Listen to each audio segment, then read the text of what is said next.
Bai, baina zigor perpetua nahi baldin bada, hobeda esatea, ezta? Eta hori ordun lege aldatu eta konstituzio aldatu kadena perpetua esartzeko, ezta?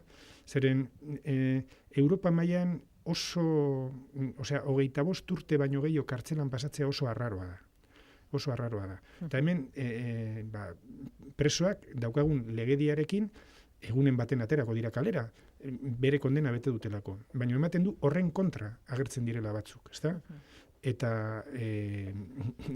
horren kontra baldin bada daude, esan behar dute kadena perpetuaren alde daudela, ezta? Eta orduan hori horrela baldin bada, hobeda argi eta garbi hori esatea eta ez ibiltzea halako trampak egiten, ezta?